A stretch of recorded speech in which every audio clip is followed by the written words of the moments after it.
Բարի երեկո բոլորին։ Հանրայինի եթերում հեռուստալայվիկն է։ Ձեզ համար առաջիկա 1 ժամը կաշխատենք մենք, Արև Դանիելյանս ու Տաթև Կասպարյանը։ Այսօրվա ծրագրի համար բավականին լուրջ եւ ծանր, բայց ակտուալ թեմա ենք ընտրել։ Այո, թեման ցավոտ է հատկապես նրանց համար, ովքեր առնչվել են այս խնդրին։ Խոսելու ենք աուտիզմի մասին իր բոլոր դրսևորումներով։ Աուտիզմի առաջացման բազմաթիվ պատճառներ են առաջ քաշվում, բայց պատճառահետևանքային կապը եւ սպեկտրի խանգարումների պատճառների տեսությունների սահմանումը մինչ այսօր թերի է։ Հետազոտությունները ցույց են տալիս, որ ժառանգականության գործոնը գերակը շռող է։ Սակայն աուտիզմի ժառանգական փոխանցելիությունը բարդ է եւ անհայտ են դրա համար պատասխանատու գեները։ Երբեմն աուտիզմի առաջացումը սերտորեն կապում են սաղմնային զարգացման խանգարումների հետ։ Բայց առ այսօր հիմնավորված որևէ դիտարկում չկա, որը լիովին կբացահայտի աուտիզմի առաջացման պատճառը։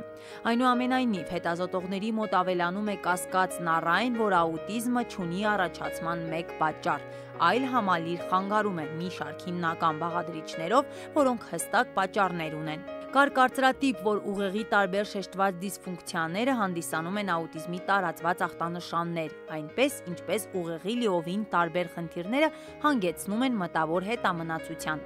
Աուտիզմ կամ աուտիզմի սպեկտրի խանգարումները հիվանդության գործընթացների լայն շրջանակ են ընդգրկում։ Չնայած այս տարբերակված պատճառները ենթադրաբար հաճախ համատեղ են հանդիպում, կարծիք կա նաև, որ պատճառների միջև փոխհարաբերությունները չափազանցված են։ Աուտիզմ ունեցող մարդկանց թիվն էապես աճել է 1980 թվականից ի վեր, պայմանավորված առնվազն մասամբ ախտորոշման ընթացակարգերի փոփոխություններով։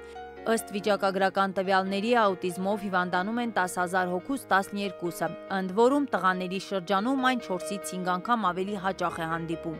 Աուտիզմով հիվանդ երեխայի քույրերի կամ եղբայրների դրանով հիվանդ լինելու հավանականությունը կազմում է 5%։ 2015 թվականի դրությամբ աուտիզմ համախտանիշ են ունեցել ավելի քան 24 միլիոն մարդ։ 2000-ական թվականներին հիվանդների թիվը աշխարհում կազմում էր 1-2 մարդ յուրաքանչյուր 1000 մարդու հաշվարկով։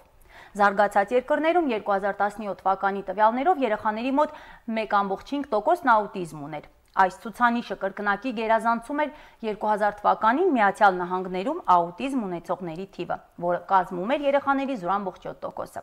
Մեզ մոտ տիրող իրավիճակի մասին կխոսենք Ստեփանակերտի Քերոլայն Քոքսի անվան վերականգնողական կենտրոնի բժիշկ վերականգնողաբան Գոհար Խաչատրյանի, բարև ձեզ, եւ սոցիալական աշխատող Անուր Ղազարյանի հետ։ Բարև ձեզ։ Ինչ կասենք մեզ մոտ տիրող իրավիճակի մասին։ Ինչպիսին են ցուցանիշները։ Նախ ուզում եմ շնորհակալություն հայտնել ձեր տաղավարում հյուրընկալելու համար։ Կապված աուտիզմի հետ նշեմ, որ Արցախի Հանրապետությունում աուտիզմ խնդիրներ ունեցող երեխաների հետ աշխատանքը տարվում է միայն Քերոլայն Քոքսի անվան վերականգնողական կենտրոնում, որտեղ տարվում է մասնագիտական բազմապրոֆիլ աշխատանք։ Ինչպես նշեցիք, ամբողջ աշխարհում ունենք տենդենց թվի աճի, այնպես նույնպես Արցախում ունենք աուտիզմով երեխաների աճի ավելացում։ Այդ իսկ պատճառով անհրաժեշտություն ունեցանք, որպեսզի ստեղծենք մի կենտրոն, որտեղ ավելի ինտենսիվ բուժում պետք է ստանան աուտիզմ խնդիրներ ունեցող երեխաները։ Երբ բացվեց կենտրոնը։ 2016 թվականի մարտին Արցախի Հանրապետության առողջապահության նախարարությունը Հովարդ Կարագյոզյան բժշկական բարեգործական հասարակական կազմակերպությունը եւ Ջինիշյան հիշատակի հիմնադրամը համատեղ պայմանավորվելով եկան այն եզրահանգման, որ անհրաժեշտ է ունենալ աուտիզմի կենտրոն Քերոլայն Քոքսի վերականգնողական կենտրոնին կից։ Եվ 2017 թվականի մայիսի 2-ից արդեն իսկ գործում է աուտիզմի բուժման եւ ցերեկային խնամքի կենտրոնը, որտեղ տարեկան հաշվով հաճախում են 60 երեխաներ։ Երեխաները հաճախում են 4 ամիս տևողությամբ, 2-ից 16 տարեկան երեխաներն են ընդգրկվում եւ ամեն փուլում ունենք 20 երեխա, ովքեր բաժանվում են 4 խմբի։ Աուտիզմի կենտրոնում երեխաները ստանում են ֆիզիկական թերապիստի, էրգոթերապիստի, հոգեբանի լոգոպեդի եւ սոցիալական աշխատողի հատուկ մանկավարժի ծառայությունները։ Նշեմ, որ կենտրոնը, մասնագիտացված կենտրոնը ոչ միայն զբաղվում է երեխաների բուժմամբ, այլ նաեւ ուղղվածությունը, ինչպես նաեւ ծնողների իրազեկումն է։ Կա ինչ-որ հետազոտություն, որի շնորհիվ կարող են պարզել նախ հղիության ժամանակ։ Տեսեք, ընդհանրապես աուտիզմի ախտորոշման համար որևէ հստակ գործիքային կամ լաբորատոր հետազոտություն չկա, ինչպես նաև հղիության ընթացքում հնարավոր չէ կատարել ինչ-որ հետազոտություն, որ կանխատեսի, որ երեխան կծնվի աուտիզմով։ Այո, աուտիզմով ախտորոշումը դրվում է միայն այն ժամանակ, երբ զննում ենք երեխային եւ ինչպես նաեւ ծնողների, հիմնվելով ծնողների անամնեստիկ տվյալների վրա։ Հիմնականում ախտորոշումը դրվում է 2-ից 3 տարեկանում, բայց նշանները ավելի վաղ հնարավոր է տեսնել, երբ արդեն կրծքի հասակի կամ քայլող երեխան ցուցաբերում է որևէ վարքագիծ։ Այդ ծնողների վերաբերմունքն ինչպիսին է այս դեպքում։ Այն ծնողները, ովքեր գալիս են, ինչպես են վերաբերում առհասարակ։ Մեր հասարակությունը արդեն այս վերջերս սկսել է ընդունել աուտիզմ ախտորոշում ունեցող երեխաներին, ինչը իհարկե դրական ազդեցություն է թողնում մեր կատարած աշխատանքի արդյունքների վրա։ Վերականգնողական կենտրոնը մեծ նշանակություն է տալիս տարատեսակ միջոցառումների կազմակերպմանը, նպատակ ունենալով այդ երեխաներին ինտեգրել եւ հասակակիցներին եւ հասարակության հետ։ Մենք պարբերաբար կազմակերպում ենք այցեր հանրային վայրեր, սոցիալական միջավայրում ադապտացման եւ հասարակության ավելի լիարժեք անդամ դարձնելու եւ իհարկե շատ մեծ է ծնողների, ընտանիքի եւ հարազատների դերը այս ամբողջ գործընթացում։ Եթե վերցնենք այն սովորական օրինակը, որ երեխաները երևի ավելի շատ ժամանակ անց են կանցնում ընտանիքում, հարազատների հետ, քան մեր կենտրոնում, դրա համար իրանց մոտեցումը, վերաբերմունքը ու իհարկե ընդունելն ու ճիշտ իմանալը խնդրի մասին շատ կարեւոր է։ Ախտորոշումից կուզենայի նաև խոսեինք, տարբեր վարկածներ են ներկայացնում մասնագետները, կամ մեկը, որի վրա հենվում են այսօր։ Աուտիզմը համարվում է բազմապատճառային հիվանդություն, բայց հիմքում ընկած է ժառանգականությունը, այն գենային հիվանդություն է, ինչպես նա մեծ նշանակություն ունի միջավայրի գործոնները, այսինքն աուտիզմը ժառանգական եւ միջավայրի գործոնների համադրությունն առաջացման պատճառը, կային վարկածներ, որ հետ պատվաստումից հետո ծնողները գանգատվում են, որ երեխայի մոտ իհարկե կան որոշակի ախտանիշներ, այո, ինչպես նաև վարկած կա հղիության ընթացքում ծանր մետաղներով թունավորումը, սնունդը, ալկոհոլի, կոկաինի ազդեցությունը հղիության ընթացքում, նշեմ, որ կապված պատվաստումների հետ այդ վարկածը հերքվեց, այժմ մնում ենք այն վերջնական եզրահանգման, որ աուտիզմը ինքը գենային հիվանդություն է, որը գեների դեմ պայքարելը գեների դեմ պայքար չունենք, իհարկե, բայց աուտիզմի առաջացման համար միջավայրի գործոնները հրահրում են, որպեսզի գեները ակտիվանում են։ Գենոֆոնդը ստուգելու ինչ որ տարբերակ չկա, ինչ որ մի բան պարզվի, որ կա հակում։ Նման հետազոտություններ էլ չկան։ Ոչ, հիմա վերջնական բարձրաբանումներ չունենք, հետազոտությունները լիարժեք չեն, սակայն ունենք տվյալներ, որ օրինակ տղաների մոտ ավելի հաճախ է հանդիպում աուտիզմը, մոտավորապես այն կազմում է 4:1-ի հարաբերակցությամբ, քան աղջիկների մոտ։ Իմիջիալոց նշեմ, որ աղջիկները ավելի ծանր խնդիրներ ունեն, եթե ունեն աուտիզմ ու ավելի շատ է իրանց մոտ մտավոր հետամնացությունը, այդ հարաբերակցությունը կազմում է մոտավորապես 2:1-ի։ Կա վարկած, որ թե ինչու է արական սեռի մոտ ավելի գերակշռում, քան իքական, ենթադրվում է, որ հնարավոր է իքական սեռի մոտ հիպոախտորոշում է կատարվում։ Ինչ կարող ենք ասել բուժման ընթացքից։ Նախ նշեմ, որ աուտիզմը դա մի վիճակ է, որի ժամանակ տուժում է հաղորդակցումը, սոցիալիզացիան, վարքագիծը եւ խոսքը։ Եթե ունենք աուտիզմ, այն չի բուժվում, ուղեկցում է մարդուն ողջ կյանքի ընթացքում, բայց վաղ վերականգնողական բուժում սկսելը հնարավորինս օգնում է նպաստում է սոցիալիզացիային, ուժեղ կողմերի հայտնաբերմանը եւ ունակությունների լավացմանը, ինչպես նաեւ հասարակությունում հնարավորինս ինտեգրելու։ Հասարակության վերաբերմունքը փոխվել է։ Վերջին շրջանում կարելի է ասել, որ մի քիչ կա փոփոխություն, բայց մեր հասարակությունը դեռևս ունի մի քիչ տեղեկացվածության կարիք, երևի թե մի քիչ ավելի ժամանակ հետո ավելի տեղեկացված ու ավելի ճիշտ ու լիովին կարողանան ընդունել այդ երեխաներին, իսկ երեխաների դեպքում արդեն երևի պետք է հաշվի առնել ինչ բուժման որ էտապում է գտնվում երեխան եւ այդ փուլում հասարակության հետ կապը դրական ազդեցություն կունենա թե մի քիչ կխանգարի։ Գուցե շատ ծնողներ այսօր այլևս չեն ամաչում, չեն թաքցնում իրենց երեխայի խնդիրները, բայց կան նաև այնպիսիք, ովքեր խուսափում են հասարակությանն ինտեգրել իրենց երեխային, ամաչում են նրա ունեցած խնդիրներից, ինչ կարող ենք ասել նման ծնողներին։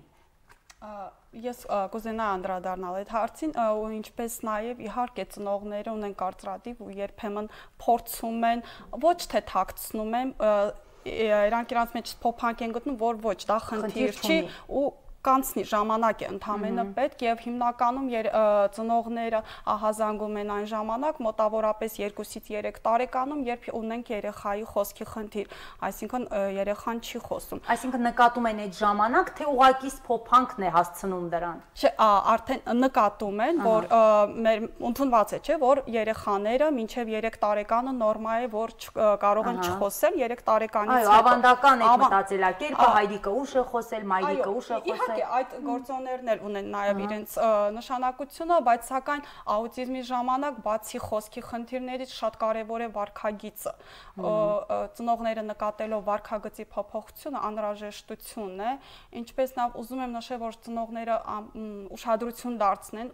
անպայման։ Ինչին ուշադրություն դարձնեն, երբ մտահոգվեն, երբ ահազանգեն։ Նույնիսկ կրծքի հասակի երեխաների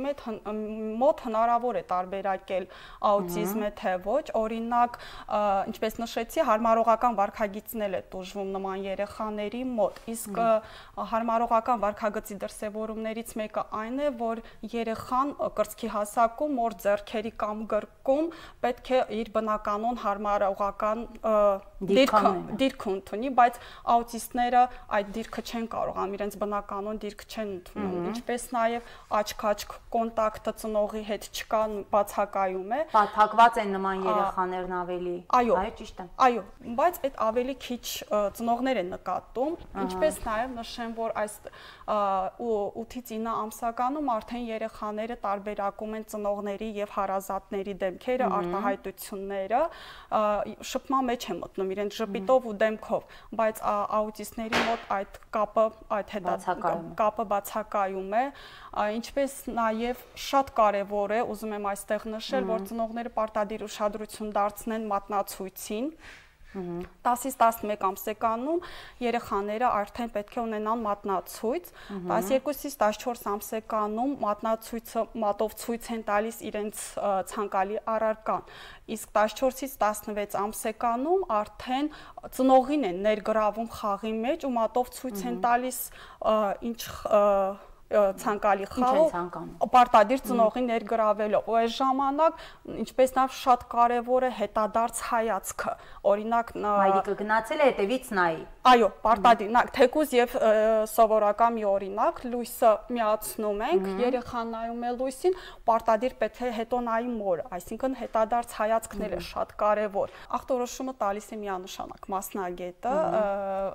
բայց ինչպես նա ունենալով 1 կամ 2 ախտանիշ չի կարելի ասել, որ ունենք աուտիզմ, որովհետև հնարավոր է ունենանք տարբեր շփման խնդիրներ, տարբեր դեպրեսիվ վիճակներ, մտավոր խնդիրներ եւ ամեն մի ախտանիշ ընդունելով չենք կարող ասել, որ երեխան ունի աուտիստ, անհրաժեշտ է ախտանիշների համախումբ լինի։ Իհարկե, պարզապես մայրիկները լինեն ուշադիր, զնեն իրենց երեխաներին, հետևեն, չամաչեն, երբ ինչ-որ խնդիր են նկատում, դիմեն մասնագետի։ Միանշանակ, որովհետև ինչքան շատ կարևոր է վաղ դիմելը ու վաղ միջամտությունը։ Ինչ պետք է անենք մենք, հասարակության անդամներս, եւ ինչ պետք է անեն ծնողները։ որ երեխաները լիարժեք կյանքով ապրեն։ Բժշկույն ինչպես նշեց, վաղ միջամտությունը շատ կարևոր է, որ ասենք մենք ունենք երեխաներ, ովքեր հաճախում են դպրոց, երկրորդ հերթով արդեն հաճախում են աուտիզմի կենտրոն, այդ երեխաները մեր մոտ վաղ հասակից են հաճախում եւ ճիշտ բուժման հետևանքով արդեն կարողանում են ոչ լիարժեք, բայց հասարակության անդամ լինել, հաճախել դպրոց, սովորական դպրոցներ եւ շփվել իրենց հասակակիցների հետ։ Շնորհակալ եմ, որ եկաք եւ այս բարդ թեմայի շուրջ պատասխանեցիք իմ հարցերին։ Մենք էլ ենք շնորհակալ ենք։ Իսկ մենք դիտենք տեսանյութ, որից հետո նոր մասնագետներ կմիանան եւ հարցազրույցի երկրորդ բաժնում թեման կշարունակենք։ 4 տարի առաջ մայիսի 2-ին Ստեփանակերտի Քերոլայն Քոքսի անվան վերականգնողական կենտրոնում բացվեց աուտիզմի ցերեկային խնամքի եւ բուժման կենտրոնը։ Երեխաների կյանքի որակը բարելավելու համար կենտրոնի մասնագետները հավաքական ուժերի համախմբմամբ իրականացնում են բազմաթիվ ծրագրեր։ Վերականգնողական կենտրոն դիմում են բավական մեծ քանակի երեխաներ եւ դրա համար ունենք առանձին մասնագիտացված բաժիններ, դա աուտիզմի կենտրոնն է, դա մանկական առողջության կենտրոնն է, որտեղ որ մինչև 7 տարեկան երեխաներն են այցելում, բուժում ստանում բազմապրոֆիլ եւ ինտեգրվում իրենց հասարակակիցների հետ։ Աուտիզմի կենտրոն այցելում են այն երեխաները, ովքեր ունեն աուտիզմ, եւ մենք աշխատանքներ ենք կատարում ոչ միայն այդ երեխաներին այդ իրավիճակից դուրս բերելու կամ ավելի իրենց վարքագիծը ծնողների ցանկության համապատասխան դարձնելու եւ հանրության համար նաեւ աշխատանքները կատարում ընտանիքի հետ, քանզի ընտանիքի եւ այստեղ գտնվելու միջավայրը պետք է մաքսիմալ նմանեցնել իրար եւ ծնողները պետք է հասկանան ինչ աշխատանքներ են անում այստեղ տարբեր մասնագետներ, որպեսզի նման աշխատանքներ, նման մոտեցումներ գոնե ցուցաբերեն ընտանիքում երեխայի հետ։ Աուտիզմ ախտորոշում ունեցող երեխաների կյանքի որակի բարելավման եւ դրական արդյունքներ ունենալու համար շատ կարեւոր է ծնողների ներգրավվածությունը երեխաների հետ տարվող աշխատանքներում։ Ծնողները պարտադիր մասնակցում են տարբեր մասնագետների կողմից անցկացվող դասընթացներին, կենտրոնում տարվող աշխատանքները տանը ամրապնդելու եւ ստացած արդյունքները պահպանելու համար։ Այժմ շատ ավելի մանրակրկիտ են գնահատվում երեխաները քան նախկինում եւ թեթևակի անգամ խնդրի դեպքում ախտորոշում են որպես աուտիզմ, իսկ նախկինում դա հատուկ երեխա է, չար երեխա է կամ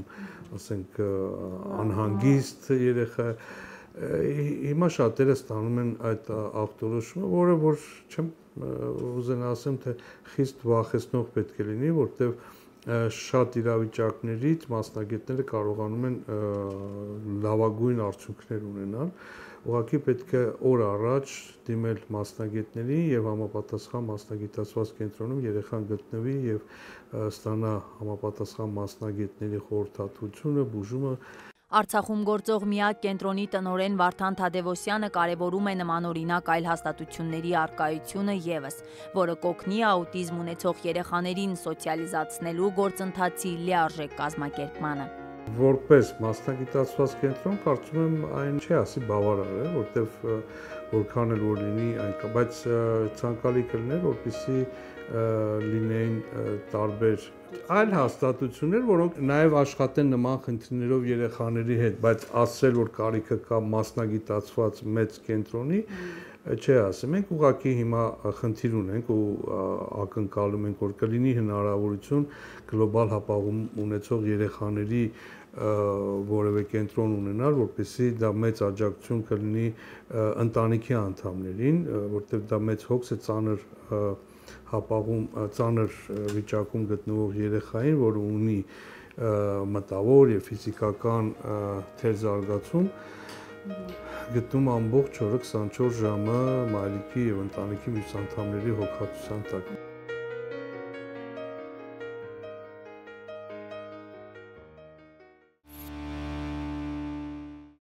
Աուտիզմ ախտորոշում ունեցող երեխաների հետ անմիջական աշխատանքներ են տանում շատ մասնագետներ, հոգեբան, լոգոպեդ, հատուկ մանկավարժ, նրանցից յուրաքանչյուրն էլ իր մեծ ներդրումն է ունենում երեխայի ինտեգրման գործում։ Ու բոլոր այս մասնագետների հետ պետք է ակտիվ համագործակցեն մայրիկները։ Այդպես է թե չէ կպարզենք մեր հյուրերի հետ տաղավարում են Քերոլայն Քոքսի անվան վերականգնողական կենտրոնի լոգոպեդ Նորա Կարապետյանը, բարև ձեզ, հատուկ մանկավարժ Զոյա Բարսեղյանը, բարև ձեզ։ Անմիջական աշխատանքը երեխաների հետ երկուստ էլ կազմակերպում եք, իսկ մայրիկների հետ աշխատանք տարվում է։ Աուտիզմը դա հիվանդություն չէ, այլ վիճակ է, աուտիստները ընկալում են աշխարհը այլ կերպ։ Շատ ծնողներ հիմնականում չեն ընդունում իրենց երեխաներին, որոնք տարբերվում են մնացածներից, եթե ընդունում են, ապա շատ դժվարությամբ են հարմարվում այդ տեսակետին, հասարակությունից իրենց զերծ են պահում, բայց եթե ծնողը չընդունի այդ իրականությունը, ապա երեխան կտուժվի այդ ոլորտում, այո, դրա համար ծնողը նախապես պետք է աշխատի իր վրա, ապա ընդունի իրականությունը, եթե նա չընդունեց իրականությունը, ապա հասարակությունը ինչպես կարող է, այո, ընդունել իրենց երեխային։ Այ աշխատում եք ծնողների հետ նաև։ Երեխայի հետ աշխատում եք անմիջական, իսկ ծնողների։ Մեր մոտ կենտրոնում, աուտիզմի ցերեկային եւ խնամքի բուժման կենտրոնում հաճախում են բալիկներ, շաբաթական 5 օր, նրանք երկուշաբթի ծուրփաթ օրերը 4 ժամ տևողությամբ հաճախում են կենտրոն, որտեղ մենք ունենք պայման, որը ծնողը պետք է անպայման շաբաթական մի օր մասնակցի պարապմունքներին։ Երեխայի հետ մասնակցում է։ Անպայման շաբաթական մի օր ծնողը գալիս եւ մասնակցում է պարապմունքներին։ Պարապմունքների տևողությունը կես ժամ, նույնիսկ պատահում է, որ երեխան եթե չի կարողանում կես ժամ նստի, մենք իրան 10-15-20 րոպե պարապում ենք, որից այո, ընդմիջում ենք, հետո նորից սկսում ենք նոր պարապմունքը։ Երբ ծնողի հետ, այո, իհարկե ծնողը երբ գալիս է, մասնակցում է, սկզբում երեխան չի ցանկանում մեզ հետ աշխատի, երբ տեսնում է ծնողին, որովհետև այո, իհարկե բնականաբար երեխան չի ցանկանում ծնողի հետ աշխատել, որովհետև ինքը սիրում է կներեք բառից համար մոնիկուլիրով տանում ծնողին։ Եվ դժվար է եւ ծնողի համար, եւ երեխայի եւ մեր համար, որովհետեւ դժվար է պահել այդ եռանկյունը, ծնող, երեխա եւ մասնագետ։ Բայց քանի որ մեր մոտ դա խստիվ պահանջ է, որ ծնողը պիտի անպայման մասնակցի, ինչքան էլ դժվար է լինում երեխայի համար, մեկը ծնողը գալիս է եւ նստում է, սկսում ենք աշխատել եւ ծնողի հետ, եւ մասնագետ, եւ երեխայի հետ։ Իսկ դուք տնային առաջադրանքներ տալիս եք, որպեսզի մայրիկը երեխայի հետ պարապի։ Այո, մենք տնային առաջադրանքներ տալիս ենք, այսինքն եթե այսօր ես երեխային սովորեցնում եմ ինչ-որ մի նկար պատմություն եւ մենք դա ուզում ենք պատմել, եթե երեխային ունի խոսք, ապա ծնողին ասում ենք, որ ինքը տանը շարունակի այն, ինչը երեխան լավ չի արտասանում, այսինչ նախադասությունը կամ լավ չի մեկնաբանում, այսինչ պատմությունը։ Քանի որ խոսեցինք խոսքի մասին, նաև կուզենայի ասել, որ աուտիզմի նախանշաններից մեկը այն է, որ խոսքի հապաղում, թոթովախոսության ուշացում, այդ ամենի վրա հիմնվելով ծնողը կարող է հասկանալ, որ երեխան ունի աուտիզմ։ Միայն դրա վրա հիմնվելով։ Այո, եկեք մի քիչ նորմալ բացատրեմ, ներկայացնեմ ինչպես է, հա, նորմայում 3 ամսականից սկսած երեխան արդեն սկսում է գղգղանքը, ագու, ագղ, աղա, դա ուղղակի հնչյուններ է, որը բառ չի նշանակում, դա ուղղակի հնչյուններ է, որը արտաբերում է երեխան, տևում է 6 ամիս այդ գղգղանքը, որից հետո գալիս է թոթովախոսությունը, թոթովախոսության 7 ամսկանից հետո երեխան թոթովախոսում է եւ նա կարող է արդեն ամեն օր ժամերով թոթովի, որից հետո 10 ամսեկանում արդեն երեխան պետք է ունենա մոտ 3-ից 4 բառ։ Լինում է, երբ ծնողները ասում են, երեխան ասես մամա, պապա, նա ասում է մամա, պապա, այդ ընթացքում այո, հնչյունները նա միացնում է, վանկատում է եւ ստացվում է մամա, պապա բառ է ստացվում։ Դա 10 ամսեկանից մինչև 10 ամսեկանն է լինում։ 1 տարեկանում երեխան պետք է ունենա մոտ 10-ից 12 բառ։ Արդեն ընթացքում 1 տարեկանից 2 տարեկան 300 բառ պիտի երեխան ունենա։ Իսկ 3-ից արդեն 4-5 տարեկան է մինչև նախադպրոցական տարիքը երեխայի բառապաշարը պետք է հարստանա, նա պիտի կարողանա կազմի պարզ եւ բարդ նախադասություններ, պատմի ինչ-որ նկարներ, հեքիաթներ։ Երբ է շեղում համարվում։ Շեղում համարվում է, երբ ծնողը նկատում է, որ երեխան չունի աչքի կոնտակտ, չի պատասխանում իր անվանը, չի արձագանքում իր անվանը, չի ձգվում դեպի խաղալիքը, այսինքն երեխայի ուշադրություն չունի, չի հետաքրքրություն չունի, այո, ծնողը դուրս է գալիս, երեխան պիտի նայի, չէ՞ որ ծնողը դուրս եկավ, եթե չկա նման կետեր, ապա իհարկե ծնողը պետք է անպայման անհանգստանա, եթե նկատում է, որ երեխայի մոտ չկա ինչ-որ մի բան, նա պետք է անպայման դիմի բժշկի, արդեն բժիշկը կդիմի մասնագետին եւ միասին կաշխատեն։ Աուտիզմով ախտորոշում ունեցող երեխաների մոտ հիմնականում հուզավարքային, երբեմն ինտելեկտուալ շեղումներ են նկատվում։ Կարող ենք մեկը նշել, որն առաջնային է։ Ոչ չենք կարող այդպես նշել, որովհետև աուտիզմ ունեցող երեխաները հիմնականում իրենց մոտ խանգարված է այդ հաղորդակցումը, խոսքի զարգացումը, վարքը։ Ցավոք չկա մի այնպիսի բուժում կամ դեղ, որը կարող է կանխարգելել այս հիվանդությունը։ Մասնագետների համատեղ աշխատանքը որքանով է կարևոր։ Մեր կենտրոնում աշխատում են հոգեբան, լոգոպեդ, ֆիզիոթերապիստ, էրգոթերապիստ, դայակ ունենք, ինչպես նաև սոցիալական աշխատող ունենք։ Խմբային աշխատանքը դա ամենակարևորն է երեխայի համար։ Օրինակ մենք հոգեբաններս, լոգոպեդներս երեխաների հետ առանձին անհատական պարապմունքներ ենք անում, իսկ հատուկ մանկավարժների մոտ երեխաները խմբային։ Այսինքն մեր մոտ երեխաները սովորում են ինչ-որ մի բան, հետո մենք գնում ու փոխանցում ենք այդ ամենը հատուկ մանկավարժներին։ Այո, մենք այդ ամենը ասում ենք մանկավարժներին, որ այս օրը մենք երեխային օրինակ սովորեցինք խնձորը եւ իրանք խմբում երեխաներին ընդհանուր ներկայացնում են, այո, իհարկե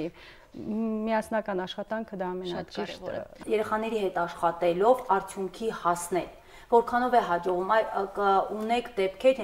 պրակտիկ աշխատում եք, որ շոշափելի արդյունքի եք հասել ու կարող եք նշել դրա մասին։ Այո, մենք այնքան օրինակներ ունենք, ես անուններ չեմ ասի, մենք ունենք բալիկ, որը 4 տարեկանից հաճախում էր մեր մոտ, կներեք 5 տարեկանից հաճախում էր մեր մոտ, իր վարքը, ես չեմ կարող նկարագրեմ ինչպիսին էր իր վարքը, հատակից մի կերպ էինք բարձրացնում, սեղանի շուրջ ընդհանրապես չէր նստում, աթոռին 5 րոպե չէր նստում։ Բարերը թեթև բարեր ուներ, բառապաշարը շատ աղքատ էր։ Հիմա Փարքաստո այդ երեխան մեր մոտ հաճախեց արդեն 4 տարի է ինչ գալիս է։ Ինքը դպրոց է գնում, 3-րդ դասարանում է սովորում, բազմապատկման Աղուսյակը բոլորից լավ գիտի, մասնակցում է հանդեսներին, այո, իհարկե, մասնակցում է բոլոր դպրոցում հանդեսներին, միջոցառումներին, ամեն ինչին ինքը միշտ մասնակցում է։ Իսկ այ ուշ է, չէ՞, 4 տարեկանում բերել երեխային։ Կարծում եմ մասնագետին պետք է ժամանակին դիմել։ Ընդհանրապես վաղ միջամտությունը շատ կարևոր է, բայց քանի որ մեր հանրապետությունում իրազեկումը այդքան էլ շատ չէ, դրա համար ծնողների հիմնականում իրազեկված չեն այդ մասին եւ երեխաներին բերում են շատ ուշ։ Բայց ժամանակակից մայրիկները, եթե համեմատենք, ավելի շատ են առնչվում, համացանցը բոլոր հարցերի պատասխանն ունի, որ այսպես նայում են քննարկումներն են մայրիկների համացանցում, թույլ է տալիս կարծել, որ քիչ թե շատ տեղեկացված են, ինչ զարգացման, ինչ փուլերով է անցնում երեխան։ Դուք դա ձեր աշխատանքում չեք նկատում, համեմատած նկատում ենք, ծնողներ ունենք, որոնք ակտիվ են, փորձում են համագործակցել մեզ հետ, նրանք ամեն կերպ աշխատում են, որպեսզի մեզանից սովորեն այն ամենը, ինչ մենք անում ենք, առանց նրանց համագործակցության մեր աշխատանքը իհարկե արդյունավետ չի լինի։ Հայ ծնողներ նշեցիք, 2 ծնողներ ակտիվ են։ Ունենք ծնող, ոչ, ունենք այնպիսի երեխաներ, որոնք հայր եւ մայր, նույնիսկ տատիկներն են հաճախ գալիս, ասում են մի ընտանիք ենք, մենք էլ պետք է տեղեկացված լինենք, թե երեխան ինչով է զբաղվում, որ այդ նույն աշխատանքը կատարվի տանը։ Ունենք ծնողներ, որ երկուսն էլ մասնակցում են։ Իսկ ինձ հետաքրքիր է նաեւ այն, որ մի երեխայի հետ ինչքան ժամանակում եք աշխատում, որ արդյունքի եք հասնում։ Չենք կարա տենց կոնկրետ ժամանակ ասել, այո, որովհետև տարբեր երեխա, ինքը կա երեխա, որ մենք մինիմալից սպասում ենք մաքսիմալ, բայց հակառակը ստացվեց, կամ մաքսիմում ենք սպասում, ստացվեց մինիմալը, չենք կարա ասենք, ունենք բալիկ, որ 4-րդ տարին է, 3-րդ տարին է ինչ հաճախում է, նոր ինքը արդեն ունի բառեր։ Այո, նոր ինքը արդեն մոտ մի 20 բառ ունի։ Ունենք բալիկներ, որոնք մի ամսվա ընթացքում ստանում ենք դրական արդյունքներ։ Տենց կոնկրետ ժամանակահատված չկա։ Երեխաների դեպքում պատասխանատու են մայրիկները, ծնողները, նրանք բերում են, հետևում են ամեն ինչին։ Ինչ է սպասվում նման երեխաներին ավելի ավագ տարիքում, երբ մայրիկների խնամքից մի քիչ հեռանան մայրիկներից, այո։ Դա մեր հիմնական խնդիրն է, ցավոք սրտի, որովհետև մանկաբարձ մեր կենտրոնից դուրս նման հանրակրթական ուսումնարաններ չունենք, որպեսզի նման երեխաները սովորեն, այո, սովորեն նման հանրակրթական ուսումնարաններում, բայց մենք տեղյակ ենք, որ հիմա մեր ուսումնական հաստատություններում կա ներառական կրթություն, որը շատ ողջունելի է։ Քանի որ մեր կենտրոնից դուրս երեխաները երբ արդեն մեր կենտրոնից դուրս են գրվում, ապա նրանք պետք է շարունակեն իրենց կրթությունը դպրոցում։ Այսինքն սովորական դպրոց են հաճախում, բոլորի նման նստում են նստարաններին։ Այո, երեխաների հետ։ Այո, նրանք այլ մոտեցումը, այսինքն երեխան սկզբից չի մտնում, եթե ասենք երեխան գնում է առաջի դասարան, ինքը չի նստում մաթեմատիկայի կամ մայրենի դասի։ Դպրոցում աշխատում է հատուկ մանկավարժ, հոգեբան եւ լոգոպեդ, որը բնականաբար պետք է աշխատի այդ երեխայի հետ, եւ սկզբում հոգեբանը կամ հատուկ մանկավարժը պետք է երեխայի հետ մասնակցի տեխնոլոգիայի, ֆիզկուլտուրայի դասերին, այլ ոչ միանգամից բերի եւ գցի իրան այդ ավելի ծավալուն, ծանրաբեռնի երեխային։ Դրա համար սկզբից մի քանի րոպե, ոչ 45 րոպե, 10-ից 15 րոպե երեխայի հետ մասնակցում են ֆիզկուլտուրայի եւ տեխնոլոգիայի նման դասերին։ Հետո կամաց, երբ երեխան արդեն ընտելանում է, որ պիտի նստի, սովորում է, որ պիտի ինքը աշակերտ է, պիտի նստարանի վրա, նստարանին շփվի ընկերների հետ, արդեն մնացած դասերին էլ է երեխան մասնակցում։ Պետք է աշխատենք մենք մեզ վրա եւ մեր երեխաների հետ, որպեսզի նման խնդիրներ ունեցող երեխաներին ինտեգրենք հասարակության մեջ եւ երբեք այդ երեխաները չընկճվեն ոչ մի շրջապատում, ոչ մի միջավայրում։ Դրա համար կարեւոր է, որ նման երեխաները դպրոց հաճախեն, այո, ինտեգրվեն իրենց հասակակիցների հետ, պարտադիր չէ, որ նրանք այնտեղ երազանց սովորեն կամ լավ գնահատականներ ստանան, խնդիրը նրանում է, որ նրանք ինտեգրվեն, այո, իրենց հասակակիցների հետ, շփվեն ու չփակվեն իրենց տան 4 պատերի արանքում։ Շնորհակալ ենք ձեզ ձեր կատարած աշխատանքի համար, յուրաքանչյուրից շնորհիվ նման խնդիրներով մեր փոքրիկները դառնում են հասարակության մի մասնիկը։ Այո, մենք էլ թեև մասնագետներ չենք, բայց անելիքներ շատ ունենք։ Սիրենք ու հոգատարությամբ վերաբերվենք ամեն փոքրիկի։ Ողջույն բոլորին, ձեզ հետ կրկին մենք ենք, ինչպես տեսնում եք, մեր խոհանոցում ամեն ինչ գունեղ է, այսինքն դրսում տիրում է ամառը։ Բարև ձեզ բոլորին, ինչպես տեսնում ենք, այսօր մենք նորից մեր խոհանոցում ենք եւ երկար-բարակ մտածելուց հետո որոշեցինք պատրաստել համեղ սննդարար թեթև ուտեստ։ Քանի որ հիմա եղանակում շատ շոկ է, մարդիկ մտածում են ինչ ուտել, ինչ պատրաստել, որ սնվենք, աստորեն այսօր կպատրաստենք շատ թեթև սննդարար ուտեստ։ Այսօր որոշել ենք միանգամից կարտոֆիլը դնել ջեռոց։ Հիմա կարտոֆիլը պետք է կտրատենք։ Իսկ այդ ընթացքում ես կարող եմ ինչ-որ բան անել։ Դու աղցանես չի պատրաստելու այսօր։ Կարող ես քո աղցանի կանաչեղենը կտրատել։ Կարտոֆիլը երկար զոլակներով այսպես կտրատելու ենք։ Ամենահեշտ պատրաստվող ուտեստն է։ Մանավանդ երբ շատ զբաղված ենք լինում, ժամանակ չլինում ես, այդ դեպքում կարող ենք միանգամից կարտոֆիլը դնել ջեռոց։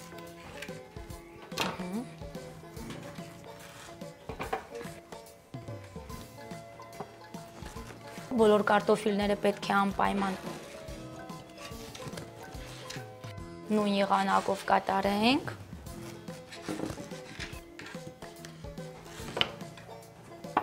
Ես կտրատեցի սամիթը, հիմա լցնում ենք ափսեի մեջ։ Վերջ։ Մեր կարտոֆիլը արդեն պատրաստ է։ Կարտոֆիլը ջեռոց տեղափոխելուց հետո պետք է անմիջապես պատրաստենք սոուս։ Սոուսը, այսինքն խոհանոցում ձեռի տակ ինչ ունենք, ինչ համեմունքներ ունենք, կարող ենք լցոնել այս ափսեի մեջ։ Սիրելի բարեկամներ, սոուսի մեջ լցրել եմ նաև մեկ գդալ քրքում, որը շատ օգտակար է։ Եվ անպայման ձեթ ենք լցնելու։ Ու մի քիչ էլ աղ։ Հիմա մի լավ խառնում ենք սոուսը, որպեսզի համերը իրար խառնվեն եւ իրար հետ ընկերանան։ Հատ-հատ կարտոֆիլի վրա կքսեմ սիրուն։ Ասե որ ջեռոցը նախապես պետք է անպայման տաքացվի 250 աստիճանի տակ։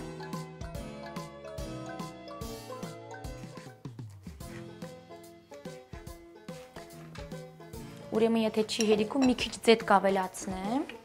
որպեսզի ամբողջը վրան քսեմ։ Նորից կխառնենք։ Շատ գեղեցիկ է կտրատում, ապրես, բարակ, գեղեցիկ։ Վերջ, կարծես թե ես էլ վերջացրի։ Անմիջապես կտեղափոխենք ջեռոց։ Ջեռոցը լինելու է 200-250 աստիճանի տակ։ Նախքան մեր կարտոֆիլը ջեռոցում կարմիր գույն ստանալը, նաև կպատրաստենք համեղ թեթև սննդարար աղցան ըստ Արինկայի բաղադրատոմսի։ Սոխ, տարբեր տեսակի եւ գույների բիբար, վարունգ, հազարի թևեր կտրատած վիճակում, սամիտ, տավարի միս եւ գազար։ Հիմա պետք է սոխը մանր կտրատել ու տապակել։ Նախքան դու կկտրատես, ես կփորձեմ մեր մթերքների մասին մի քիչ տեղեկություն հաղորդել։ Վարունգի հայրենիքը համարվում է Հյուսիսային Հնդկաստանը։ Վարունգի մեջ պարունակվում են ազոտային եւ ոչ ազոտային միացություններ, կալիումական աղեր, ինչպես նաեւ 97% ջուր, որովհետեւ վարունգի կեսը ջուր է։ Հին հույները գտնում են, որ վարունգի հյութը կարող է օգտակար լինել խիստ հոգախտի եւ հազի համար։ Ես գիտեմ, որ վարունգի հյութը խառնում են գազարի եւ բազուկի հյութի հետ ու ստացվում է մի շատ գեղեցիկ եւ համեղ զանգված, որը օգտակար է լինում սրտային հիվանդությունների, եղունգների, մաշկի հիվանդությունների համար։ Իսկ ըստ ամասիացու վարունգի հյութը օգտակար է նաեւ քթի արյունահոսության դեպքում։ Իսկ հիմա կխոսեմ բուլղարական պղպեղների մասին։ Պղպեղը Ամերիկայից Եվրոպա է տեղափոխել Քրիստոֆոր Կոլումբոսը։ Հարավային կենտրոնական Ամերիկայում, ինչպես նաև Ֆլորիդայում պղպեղը աճել է որպես վայրի բույս։ Նարնջագույն, դեղին, կարմիր պղպեղները խոշոր թփեր են, որոնք տարբերվում են իրենց արտաքինով եւ գույներով։ Բանջարեղենային պղպեղների անվանումը բուլղարական է, չնայած դրան, որ նրանք ընդհանրապես կապ չունեն Բուլղարիայի հետ։ Նրանք պարունակում են B1, B2 եւ PP վիտամինները, հետեւաբար դրանք լավ կլինեն սրտային հիվանդությունների, ինչպես նաեւ քաղցկեղի որոշ ճյուղերի բուժման համար։ Իսկ հիմա ես կսկսեմ կտրատել վարունգը։ Մինչ սոխը կտապակվի եւ ոսկեգույն գույնը կստանա, կքերենք մեկ գազարը։ Գազարը պետք է քերենք կորեական սալատի հատուկ սարքով, որպեսզի աղցանի մեջ ավելի գեղեցիկ լինի։ Երկար կտրեմ, թե երկար ու բարակ։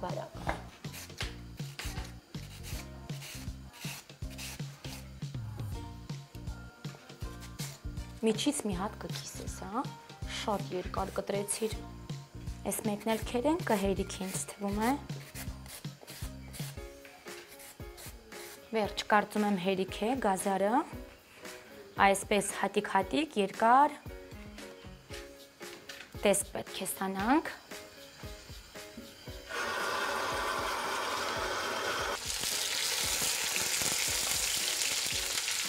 Վարունգը կարող եք կտրատել ինչպես ուզում եք։ Ես կտրատում եմ երկար, որովհետև այսպես ավելի գեղեցիկ է ինձ համար։ Սոխը պատրաստ է, գազարը արդեն քերված է, կանաչեղենը կտրատված է, հիմա միսը բարակ կկտրատենք, միսը ասեմ, որ նախապես արդեն եփել ենք, այն պետք է կտրատվի այսպես երկար ու բարակ։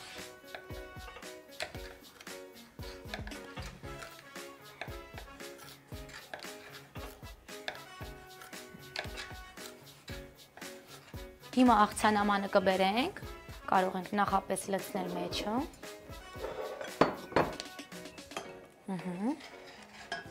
Շերտերով։ Ապրես, ուզում ես դու լուծրու շերտերով։ Այս աղցանը շատ հեշտ է պատրաստվում ու շատ սննդարար ամենակարևորը, որովհետև տեսեք բազմաթիվ վիտամիններ է իր մեջ պարունակում։ Բուլղարական պղպեղները պետք է կտրատել շատ բարակ ու երկար։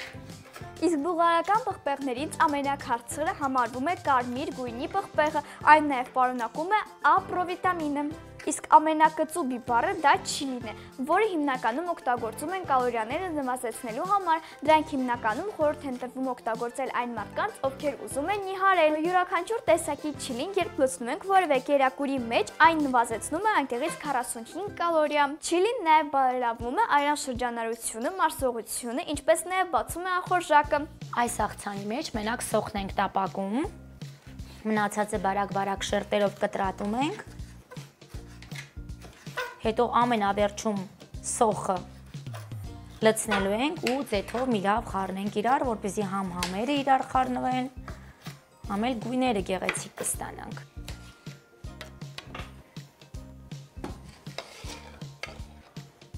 Հիմա գազարն էլ կլցնենք, ամբողջ լցրու։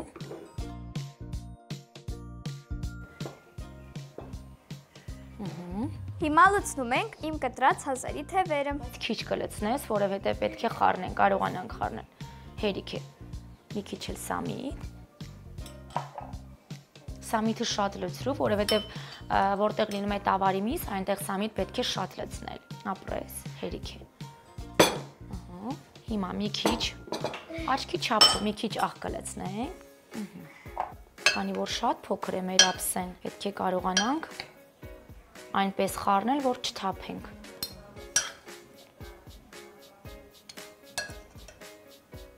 Շատ գեղեցիկ աղցան է, շատ համովասեմ ու շատ գունեղ ամենակարևորը, ամառային գույն է ստանում մեր աղցանը, իսկ ամենավերջում կլցնենք արդեն մեր սոխը տապակած։ Քանի որ հետևողներ շատ ունենք եւ շատ մարդիկ ասում են, որ տապակած սոխ չեն սիրում, իսկապես լինում է մարդիկ, որ տապակած սոխը չեն օգտագործում, բայց այս ձեթը անպայման կօգտագործենք, որովհետեւ սոխը որ տապակում ենք, ձեթը ավելի լավ համ է ունենում։ Այս զգուշությամբ այս ձեթը կլցնենք, բայց սոխը չենք լցնի։ Հիմա աղցանը արդեն կմատուցենք գեղեցիկ ափսեի մեջ, որպեսզի գույները էլ ավելի վառ լինի։ Կամանց լցրու։ Դետուր ես արդեն գեղեցկացնում եմ քիչ։ Այն ամառային աղցան է, շատ թեթև։ Տեսեք ինչ գեղեցիկ աղցան ենք մենք ստացել։ Հիմա ես կփորձեմ կողքով զարդարել այսպիսի սամիթով եւ հազարի թևերով։ Սամիթով նախընտրելի կլինի ավելի։ Իսկ ես այդ ընթացքում կտեսնեմ մեր կարտոֆիլը ինչ վիճակում է եւ ինչ գույներ է ստանում։ Դու գեղեցկացրու, ես կգամ հիմա։ Օ, մայրիկ, արդեն բերում ես, ինչ համեղ է։ Շատ գեղեցիկ է ստացվել։ Շատ համեղ է բուրում։ Հիմա պետք է դնենք անպայման ափսեի մեջ, հետո մատուցենք։ Ինչպես տեսնում եք, արդեն պատրաստ է մեր աղցանը, կարտոֆիլը, հիմա որպեսզի ավելի գեղեցիկ մատուցենք, կարտոֆիլը գտնենք համապատասխան ափսեի մեջ։ Ես կլցնեմ։ Շատ տաք է ձեռքդ։ Զգուշությամբ։ Համեմունքների համուր շատ զգացվում է։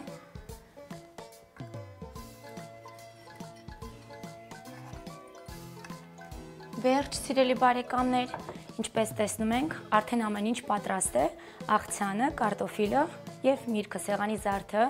ինչպես ասում են, մենք կարծես թե հասանք, չէ՞ մեր նպատակին, այսինքն կարելի ասել, որ հասանք հաջողության։ Ընդհանրապես յուրաքանչյուր նախագծում կարևորագույն գործոնը դա հաջողության հանդեպ հավատն է, այսինքն առանց հավատքի չեն կարող հաջողության հասնել։ Ուստի եկեք սիրելի բարեկամներ, բոլորս հավատանք, որ ամեն ինչ լավ է լինելու եւ ամենակարևորը առողջ սնվենք։ Բոլորին բարի ախորժակ, պատրաստենք հենց իմ մայրիկի բաղադրատանսով։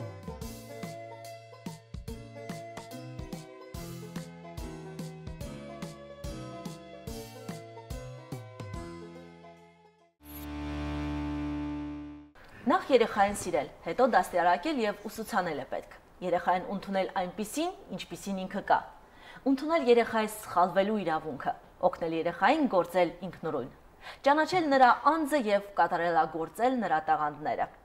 Ծանոթանանք իմ հյուրերի հետ։ Ողջույն տղաներ։ Ողջույն։ Ինչպե՞ս եք։ Լավ։ Լավ, շնորհակալ եմ։ Ծանոթանանք։ Ես Գրիգորյան Տիգրանն եմ, սովորում եմ Կոմիտասի անվան երաժշտական դպրոցի ակարդեոնի բաժնի 5-րդ դասարանում։ Իսկ որ դպրոցում ես սովորում։ Ստեփանակերտի 8-րդ դպրոց։ Ես Ռադիկ Արզումանյանն եմ, Ճարտարի սովորում եմ Ճարտարի ազատամարտիկների անվան թիվ 1 դպրոցում։ Այստեղ հաճախում եմ Ստեփանակերտում երաժշտական դպրոց, Կոմիտասյան երաժշտական դպրոցը, Դուդուկի բաժին 5-րդ դասարանն էլի։ Ռադիկ, իսկ քեզ համար դժվար չէ ամեն անգամ Ճարտարից գալ հասնել այստեղ։ Դժվարությունները պետք է հաղթահարել, որ արդյունքի հասնես։ Սիրով հաճախում ես, այո։ Իսկ Ճարտարում չկար այդ բաժինը, որ ընտրել ես այստեղ գալու։ Չէ, միջև պատերազմը եղել է, հետո արդեն չկա։ Արդեն 2 տարի է Ստեփանակերտ եմ էլի սովորում։ Այստեղ ես սովորում։ Քեզ դուր է գալիս այստեղ։ Հա, իհարկե։ Տիգրան, իսկ ինչու ես ընտրել ակարդեոն։ Ակարդեոնը ինձ խորհուրդ է տվել իմ առաջի ուսուցիչը, ինքն էլ է ակորդեոնիստ, որ հաճախեմ ակարդեոն։ Իսկ քեզ դուր է գալիս, ծանր չի քեզ համար։ Ժամանակի ընթացքում արդեն սովորել եմ։ Հարմարվել ես։ Իսկ քանի տարի է որ հաճախում ես։ 5 տարի։ 5 տարի է հաճախում ես։ Դու Ռադիկ, դու ինչ ես ընտրել Դուդուկ։ Կարծում եմ ոչ բոլորն են կարող նվագել Դուդուկի վրա։ Այդ պատմությունը շատ պատահական եղավ։ Իմ հորեղբայրը Երևանից գնեց եւ պատահական բերավ այս գործիքը եւ ես սկսեցի նվագել Դուդուկ, հետո հաճախեցի վարպետների մոտ։ Հիմա սովորում եմ Վարազդատ Հովհաննիսյանի մոտ։ Եվ այդպես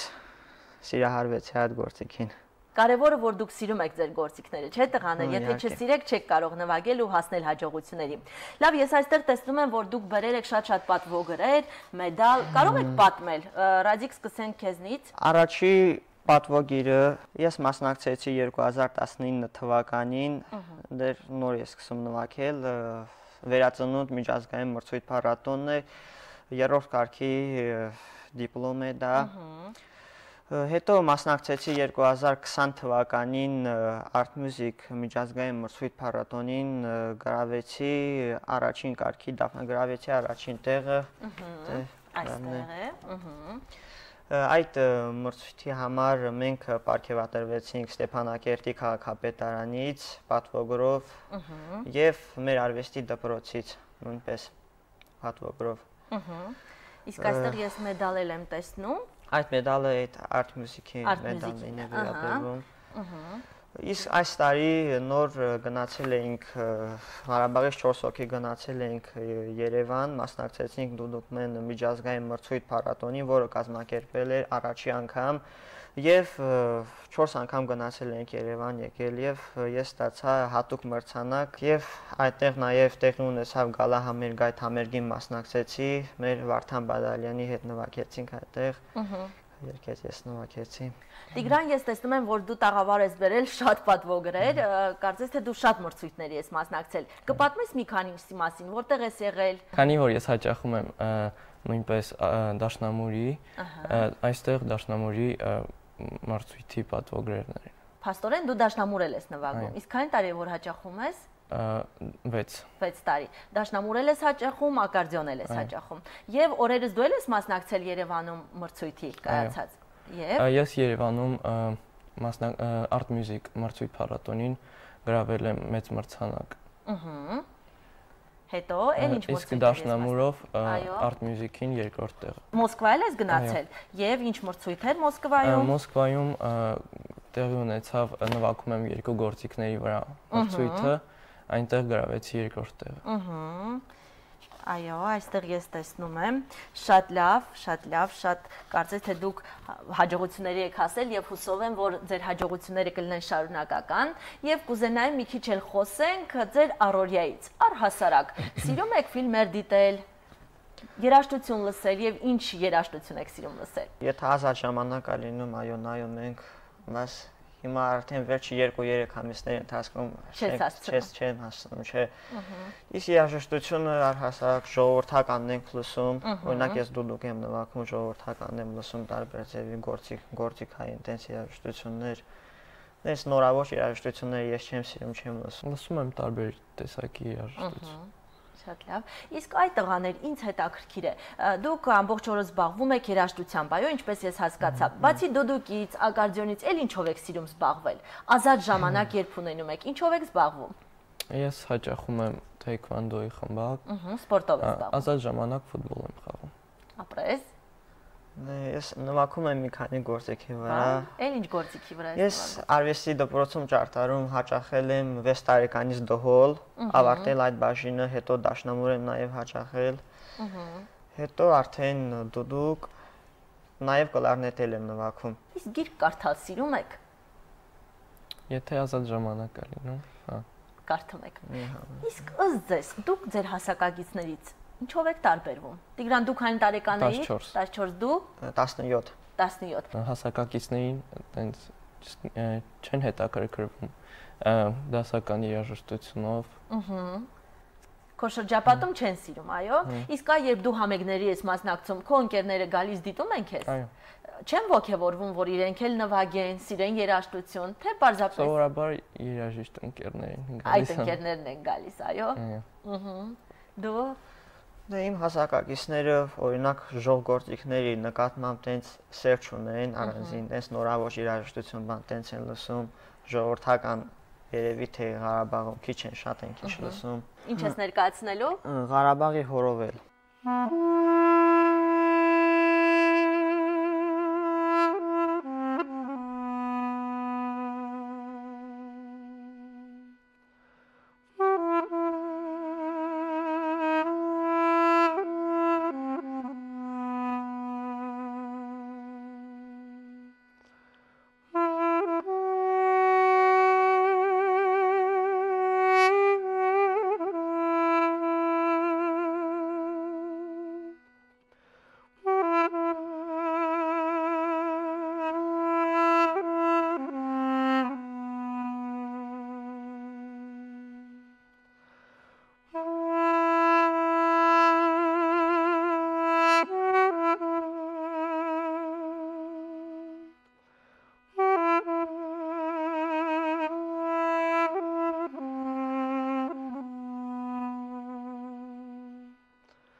Կեցես, հրաշալի կատարեցի քո ստեղծագործությունը, այն մրցույթներին մասնակցելը ձեզ ինչ է տալիս։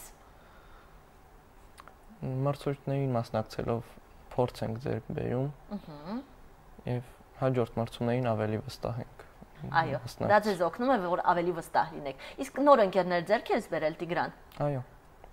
Դու Ամենակարևորը ինձ համար շփումն է, հենց հասակակից երեխաների հետ, վարպետների հետ, օրինակ, որ գնացի Երևան, ծանոթացակ մի շարք հայտնի վարպետների հետ, Կամո Սերյանյանի հետ, Էմանուել Հովանեսյանի, Գևորգ Դաբաղյանի, դες մաստեր կլասներ անցկացրեցինք։ Շատ օգուտ տվեց էլի այս մրցույթը վերջ։ Եթե ձեզ հնարավորություն լիներ մեր երկրում ինչ որ բան փոխել, ինչը դա կլիներ, ինչ կփոխեիք մեր երկրում։ Եթե կարողանայինք նենց անել, որ խաղաղություն լինի, խաղաղությունը եւ երաժշտության հանդեպ ավելի մեծ է։ Ավելի ամեն ինչ կզարգացնեիք, այո, մշակույթի վրա շատ ուշադրություն կդարձնեիք։ Այ իսկ դուք ձեզ պաշտպանված զգում եք։ Այո։ Երբ մեծանաք, ինչ եք դառնալու, ինչ մասնագիտություն եք ընտրելու, թե զբաղվելու եք երաժշտությամբ։ Երևի երաժշտությամբ, բայց կարող է ուրիշ մասնագիտություն էլ ընտրել։ Իսկ ինչ մասնագիտություն ես որոշել։ Դեռ չես որոշել։ Ես ուզում եմ երաժշտությամբ շարունակել, ընդունվել կոնսերվատորիա այս տարի, չնայած որոշ դժվարությունների ցանկանում եմ ընդունվել եւ շարունակել Երևանում, այո։ Հա, այդ երաժշտության ոլորտում էլի դու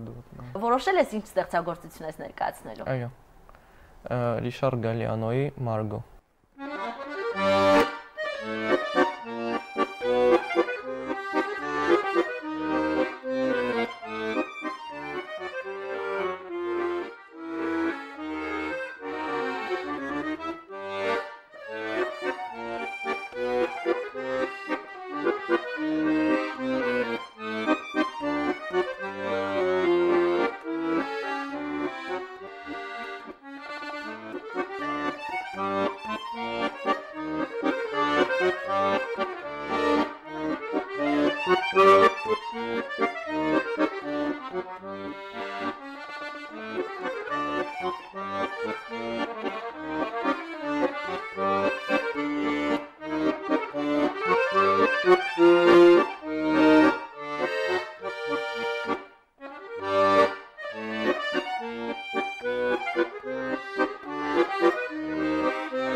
Հրաշալի է տինգրանկեցես, ես վստահ եմ, որ քեզ դեռ շատ մեծ բեմեր են սպասում։ Ես շատ ուրախ եմ տղաներ, որ այսօր ծանոթացա ձեզ հետ եւ ձեռք բերեցի երկու լավ ընկեր։ Շնորհակալություն։ Մենք էլ ենք ուրախ, շնորհակալություն։ Շնորհակալ եմ նաեւ ձեզ։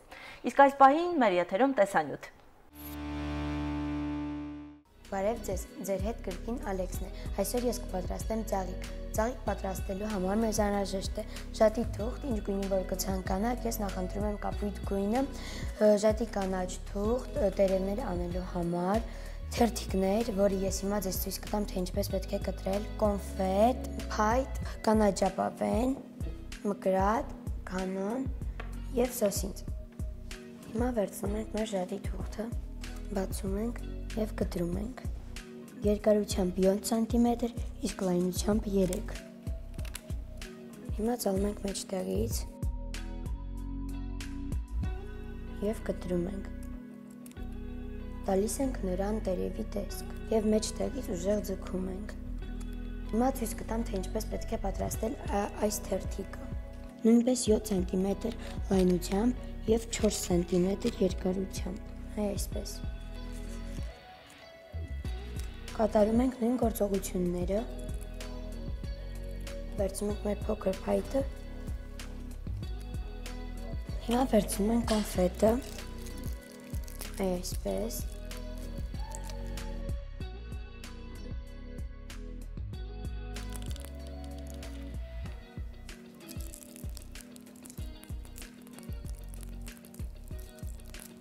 հիմա կսկսենք հավաքել մեր ծաղիկ, վերցնում ենք երկու թերթ,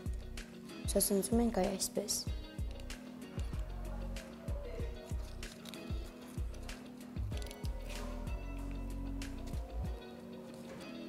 Այնուհետև սկսում ենք շրջանաձև սոսնձել մեր թերթիկները։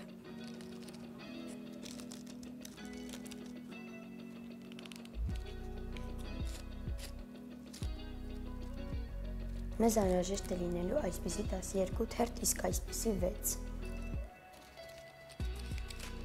Հիմա կսոսնձենք այս թերթիկները։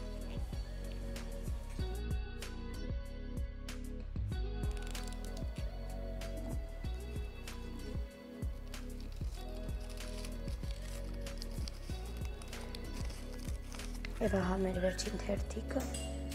եւ վերջ։ Հիմա մի քանի անգամ այսպես սեղմում ենք եւ ստանում ենք այսպիսի գեղեցիկ բացված վարդ։ Հիմա վերցնում ենք մեր տերևները, այսպես ձգում, ահա այսպես, հիմա վերցնում ենք մեր կանաչ ճապավենը, կտրում,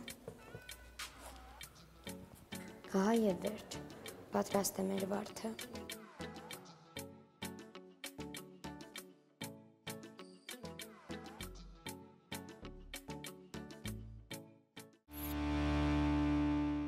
Ամառային հաճելի երեկո ձեզ, կհանդիպենք հաջորդ շաբաթ։ Մնացեք խաղաղությամբ։